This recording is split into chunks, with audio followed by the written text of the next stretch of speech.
大家晚安。今天全台各地持续受到梅雨锋面的影响，依旧是相当不稳定的天气。从卫星图上面也可以看到啊，在昨天呢，这波锋面云系有稍稍往南压，要到南台湾的上空，所以北部地区的降雨稍稍的趋缓了。但是在今天呢，这波锋面云系又慢慢的往北抬哦，所以今天呢是全台各地呢仍然是持续受到这波锋面的影响，都有一些降雨的状况。不过呢，今天还不是雨势最明显的时间，主要的原因是因为呢，从今天下半天开始呢，西南气流就会增强了，西南气流增强会带来更多的水汽到达台湾，所以预计明天呢降雨的情况恐怕会更加的明显。而且现在看起来呢，在未来这几天，虽然说锋面又会有机会往南压一点点，但是呢，恐怕真正要恢复好天气，还是得等到下个礼拜三、礼拜四之后哦。这波锋面云系呢，真正的逐渐通过离开台湾之后呢，这个降雨的情况才会明显的趋缓下来，水汽才会明显的减少，才渴望真正的放晴了。所以我们接下来看一下啊，接下来这几天呢，都是因为有降雨的关系，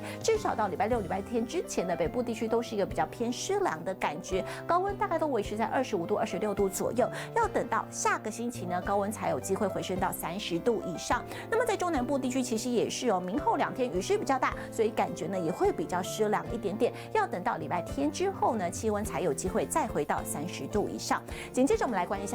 心一下这个降雨的分布图。刚刚提过了，明天的降雨呢会比今天再更明显，主要的原因就是因为西南气流增强之后带来更多的水汽，所以呢降雨最明显的地方呢还是落在西南风迎风面的中南部地区以及山区呢，会是降雨的热点，雨势最大的地方。不过我们也可以看到，在中部以北跟东部地区其实也都有发生一些阵雨的机会的，所以全台各地在明天天气状况都是相当的不稳定，特别要多加注意的就是山区跟中南部地区了，都有机会呢雨势到达豪大雨等级，甚至是豪大雨等级以上的雨势的，所以大家真的要多加当心注意。那么接下来呢，礼拜六、礼拜天，下个星期一，雨势虽然说会稍稍的减缓一点点，但是呢，恐怕还是会有一些短暂阵雨的情况啊，天气状况还是相当的不稳定，所以提醒您啊，接下来这几天仍然是会有一些下雨的机会，安排活动尽量以室内活动为主，会比较适合了。所以我们来看一下今天晚上到明天清晨以及明天白天，全台各地都有机会出现一些阵雨，甚至是雷雨的，